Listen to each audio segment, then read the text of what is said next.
Assalomu alaykum hurmatli o'quvchilar va abituriyentlar. Demak, bugungi mavzuimiz organik moddalarni o'rganyapmiz, ya'ni oqsillar haqida gaplashamiz bugungi mavzumizda. Demak, oqsillar diqqat bilan eshitaylik. E'tibor qarang. Oqsilning monomeri bor ekan. Shunaqami? Oqsilning monomeri nimadan iborat ekan? Aminokislotalardan iborat ekan. Xo'p, aminokislota qanday paydo bo'ldi? Qanday aminokislota paydo bo'lib qoldi? Shu savolga javob beradi. Tushunarli? Aminokislota organik kislota qoldig'i bilan amino guruhga kiruvchi moddalarni birikishdan hosil bo'lgan. Demak, S H demak, radikal S H2 karboksil guruh. Mana bu narsa organik kislota qoldig'i. Organik kislota qoldig'i. Organik kislota qoldig'ida qanaqa qismi bor? Radikal qismi, demak karboksil qismi. Shu bilan NH3, ya'ni amino guruhga kiruvchi modda. NH3 nima edi kim bu yerda? Ammiakmi? Shu ikkalasi qo'shilar ekanda nima hosil bo'lar ekan? Aminokislota. Ma'lummi? Xo'p, qanday hosil bo'ladi? Shuni ko'ramiz. Ya'ni biz bilamiz, struktura bo'ladi. Har bir narsa strukturasi. Ya'ni buni ham strukturasi deymiz. Bu formulasi bu. Endi strukturasi qanaqa tuzilishda bo'lardi shu. Ya'ni strukturasi quyidagicha bo'ladi qarang. Demak, radikal bitta uglerod atom, ishda uglerod atom to'rtta qo'li bo'ladi. Tepadan vodorod, pastdan vodorod, bu yerdan karboksil, kislorod, OH. Bu nima bu? Organik kislota qoldi. Bu ekan organik kislota qoldi. Qo'shiladi. H3 bo'lsa va N atrofida nechta vodorod bo'ladi? 3 ta. Demak, N ni 3 ta qo'li bor degan. Azotning 3 ta qo'li bor, 3 ta vodorod 3 ta degan. Tushunayapsizmi? Demak, ikkalasi kirganda, ya'ni amino guruhli moddalar bilan organik kislota qoldig'i nima bo'ladi? Bu yerda qaraylik. Aytadi, amino guruhdan bitta vodorod chiqib ketadi deydi. Mana, aytadi nima chiqib ketyapti? Vodorod chiqib ketyapti. Tushunarli? Organik kislota qoldig'ini deydi.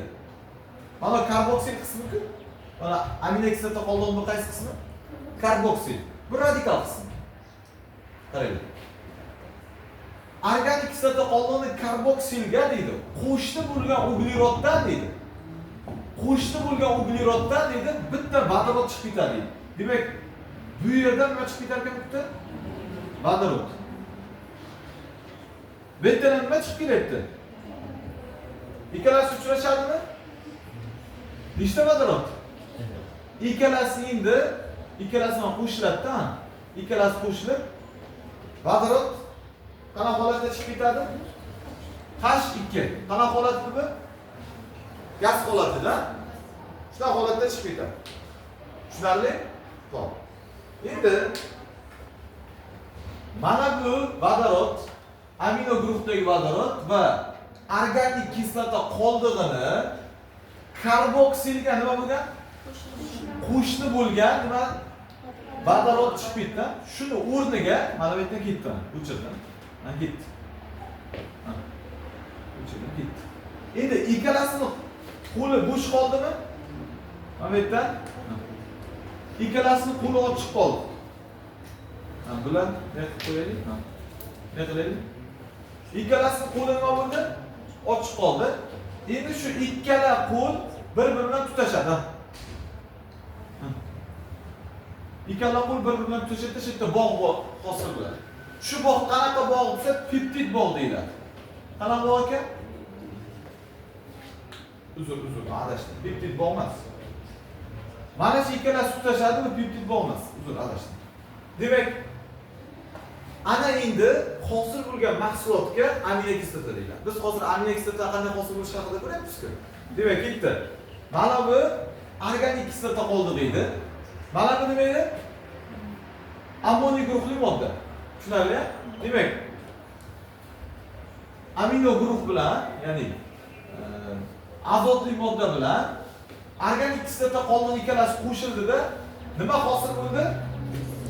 Aminokislotaning strukturasini tuzib qo'ying. Hosil bo'lgan narsaning strukturasini tuzib qo'ying. Ketdi. Demak, radikal shunaqami? Bitta. Uglerod tepasida vodorod, bu yerda nima birikdi? Azot. Azotda nechta vodorod bor? Ikkita. Shunaqa? Bu yerda nima bor? Karboksil guruh qismi. Shunaqa? Mana shu hosil bo'lgan mahsulotga, mana shu hosil bo'lgan mahsulotga nima deb atalar ekan? Aminokislota. Ko'rdikmi? Aminokislota qanday hosil bo'ladi qaytaramiz. Aminokislota qanday hosil bo'ladi? Aminokislota organik kislota qoldig'i bilan aminokislota qoldig'i bilan demak ammiak, ya'ni amino guruhli modda ikkalasi qo'shilib nima hosil qildi? Aminokislota. Strukturasi haqida gaplashamiz. Bitta qarang. Ayni qayerga birikkanligi yozilgan. Organik kislota qoldig'ini karboksiliga nima bo'lgan? Qo'shni bo'lgan. Ugleroddan nima chiqdi? Vodorod chiqdi. Amino guruhli moddadan bu yerdan nima chiqib ketdi? Vodorod chiqdi. Qo'lot chiqib qoldi. Ikkalasi tutashdimi? Endi amino guruh bilan organik kislota qoldig'ini tutash ma'nosi qildi. Mana nima formulasi ekan? Aminokislota, endi aminokislotani o'ziga qaytamiz. Aminokislotaning 3 ta aktiv qismi bo'ladi. Diqqat bilan eshitib ketdik. Birinchisi radikal 1. Ikkinchisi amino guruh. Uchinchisi karboksil guruh. Demak, bitta aminokislotaning nechta qismi bo'lar ekan? 3 ta qismi bo'lar ekan. Radikal, amino guruh, karboksil. 20 xil aminokislota bo'lib, 20 xil aminokislotani ikkinchisi bilan uchinchi qismi bir-biriga o'xshaydi. Faqat radikal farq qiladi. Radikal bu har xil modda birikishi mumkin bu yerda. Har xil modda birikishi mumkin. Ma'qulmi? Demak, aminokislota nechta qismdan iborat ekan? 3 ta. Radikal, amino guruh, karboksil guruh. Tushundikmi? Biz hozir nimani tayyorladik? Hozir aminokislota. Endi shuni davom ettiramiz. Aminokislota qanday hosil bo'lar ekan? Organik kislota qoldig'i bilan amino guruhli moddani nima qilishdan qo'shishsa. Tushunarli? Ya'ni azot tutuvchi bir modda. Tushunarli? Xo'p. Endi buni o'chiramiz. Biz aminokislotani hosil qildik. Endi ikkita aminokislotani bir-biriga tutashtiramiz. Ikkita aminokislotani bir-biriga tutashtirib, mana aminokislota bo'lsa, shu aminokislotani tutashtiramiz. Ikkita aminokislota o'rtasida peptid bog' hosil bo'ladi. Xo'p, o'chiraveraymi buni?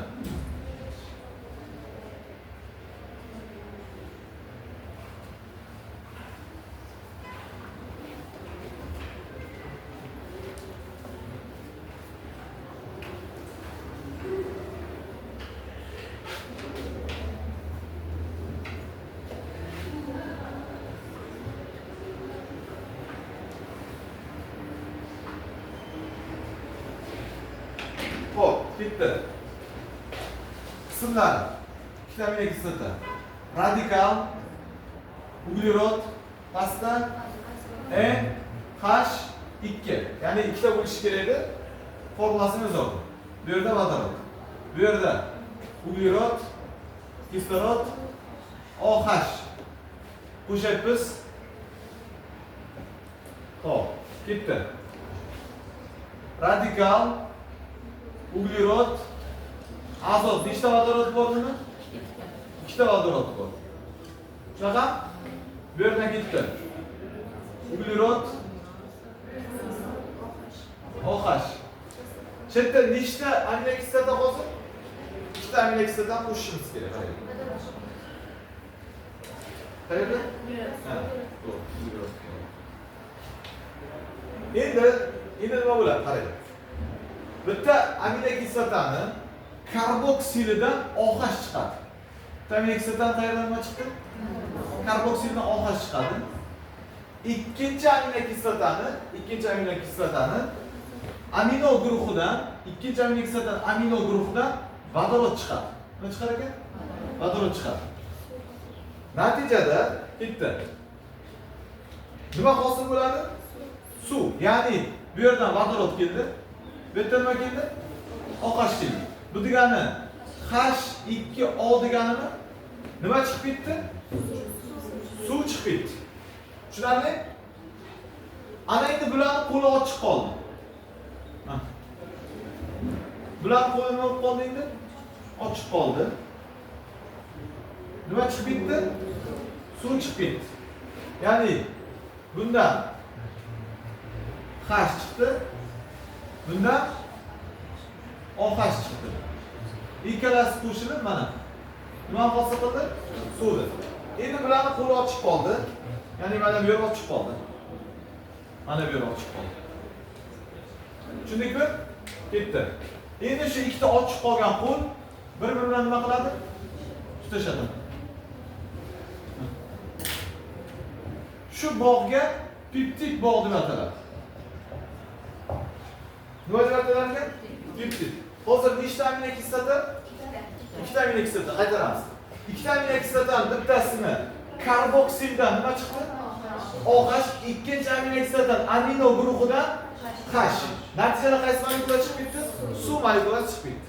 O'rtada qanaqa bog' paydo bo'ldi? Peptid bog' paydo bo'ldi. Qoida peptid bog'lar soni, peptid bog'lar soni amino kislotalar soni bitta kam. Ko'ramiz, qarang. Demak, mana yerda qanaqa bog' bor ekan? Peptid. 1, 2, 3, 4, 5 ta amino kislota bo'lsa, peptid nechta bo'ladi? Amino kislotalar soni nechta ekan? Bitta ekan. Agar 10 ta amino kislota bo'lsa, 40 ta bo'lsa-chi? 50 ta bo'lsa? Ma'qulmi? Amino kislotani nechta qism bor ekan? 3 ta qism bor ekan. Bitta. Radikal, amino guruh, bu qayer? Karboksil. Qiynmasmi? Ikkita amino kislota birikish uchun o'rtasidan nima chiqib ketar ekan? Qanaqa bog' hosil bo'lar ekan? Peptid bog'lar soni amino kislotalar sonidan bitta kam. Endi biz amino kislota oqsilni tuzilish haqida o'tamiz. Ya'ni oqsilni tuzilish haqida gaplashamiz. Qarang. Oqsillarning tuzilishi. Oqsillarda turli xil tuzilishi bor ekan. Birinchisi amino kislota, peptid bog', amino kislota, peptid bog', amino kislota, peptid bog'. Bu oqsilni birlam tuzilish deyiladi. Bunda amino kislota va peptid bog' bo'ladi. Amino kislota, peptid bog', amino kislota ipsimon bo'ladi, usul bo'ladi. Ketdi. Keyingisi. Bu nechilam tuzilish? Birlamchi. Keyingisi qarang. Amino kislota, amino kislota, amino kislota, amino kislota, amino kislota. O'rtada qanaqa bog' bor? Peptid bog' bor. Endi bu oqsilda ikkilam tuzilishi bu spiralsimon bo'ladi. Boya epsilonniki birlam tuzilish. Bu qanaqa bo'lar ekan? Spiraldan. Nimaga qayinli epsilon desa, ularda deydi peptid bog'dan tashqari yana bitta vodorod bog' ham qatnashdi deydi. Qanaqa bog' qatnashdi? Har bitta bog' qatnashsa, har bitta bog' ko'payarsa, amino kislotalar buralib ketadi. Tushundingmi? Bu nechilam tuzilish ekanmi? Ikkilam tuzilish ekan. Ikkilamchi tuzilish. Bu nechilamchi edi? Birlamchi tuzilish. Endi uchlam tuzilish chizamiz, qarang. Uchlam tuzilish. Mana bu yerga chizib qo'ying uchlam tuzilish. Mana shu yerga chizib uchlamchi. Ket qarang. Uchlam tuzilish.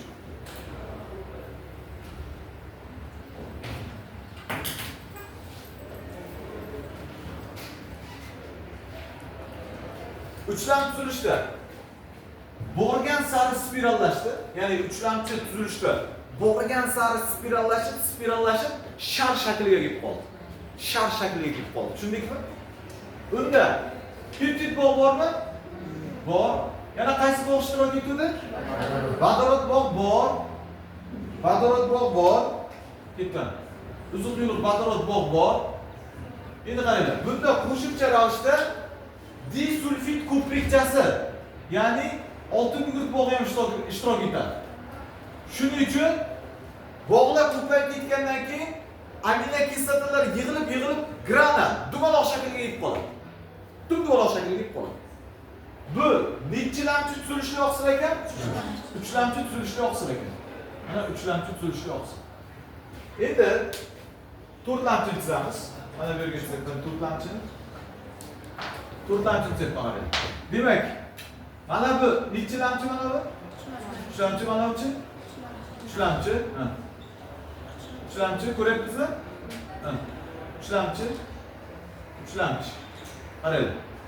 Uchlamchi oqsillar, uchlamchi sharchalar yig'ilar ekanda, to'rtlamchi tuzilishli oqsilni hosil qiladi. Nechilamchi tuzilish bo'laydi? To'rtlamchi. Mana to'rtlamchi tuzilishli oqsil. Demak, birlamchi tuzilish qanaqa shaklda? Usmon, ikkilamchi.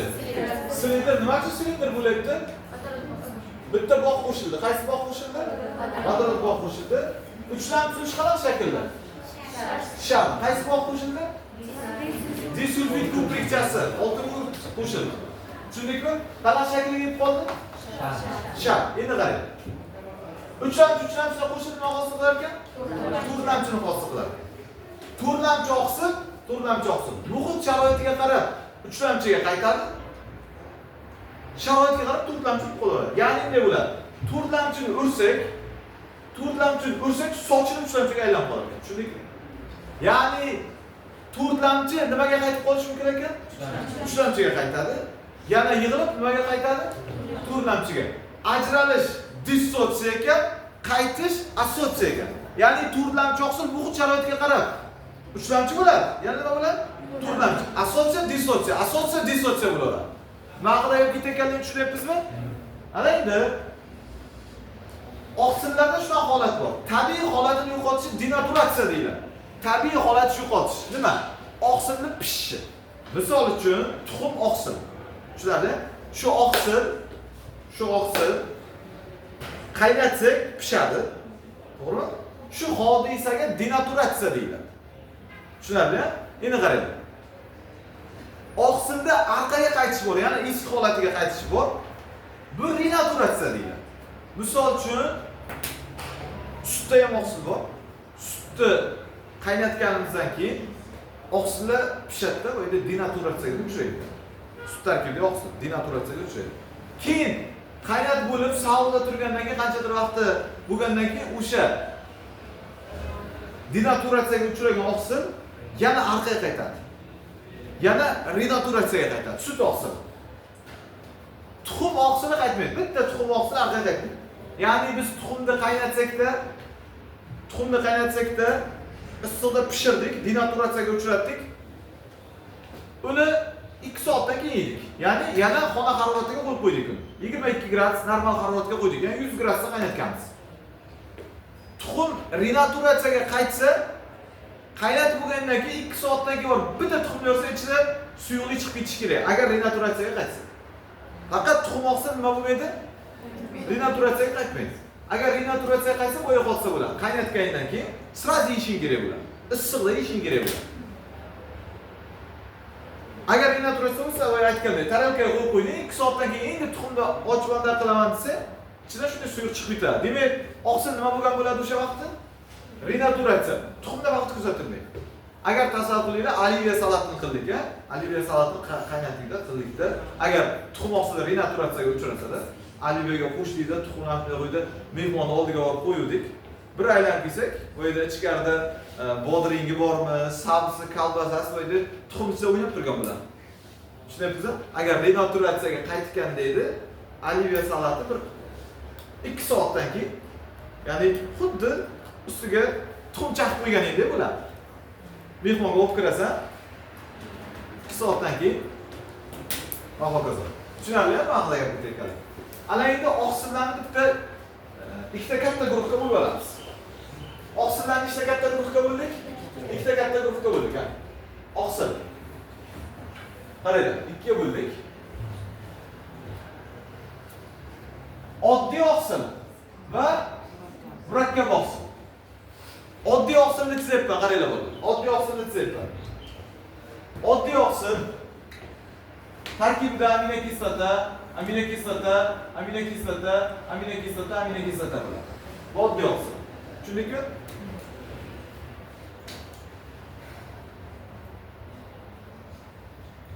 Tushunadi-ya? Ketib qaraylik. Ana endi murakkab tuzamiz. Aminokislota murakkab oqsillar tarkibida aminokislota va aminokislota bo'lmagan modda. Aminokislota va aminokislota bo'lmagan modda. Aminokislota tushunarli-ya? Murakkab deb nimaga aytilar ekan? Tarkibida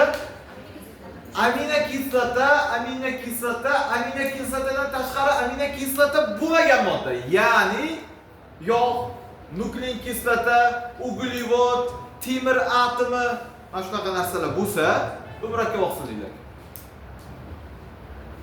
Tushunayapsizmi? Yaxshi. Ana endi oddiy oqsilni turga bo'lar ekanmiz. Nechiga bo'lar ekanmiz? Turga. Bitta. 1 2 3 tur. Qaysi oqsilni bo'ldik? Oddiy oqsilni. Nechiga? Turga boshladik, qaraylik. Oddiy oqsillar eritmada erishiga ko'ra 4 ta guruhga bo'linadi. Demak, eritma. Bir-biriga qarama-qarshi eritma. Shuni eslaringizdan chiqarmanglar, yodlash oson. Bir-biriga qarama-qarshi, xuddi plus minusga o'xshaydi.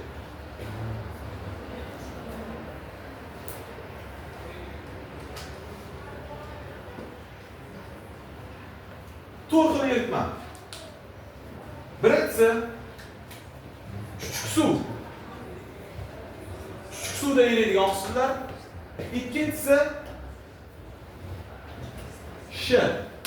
shu suvda eriydigan oqsillar. Qaranglar, bir-biriga qarama-qarshi.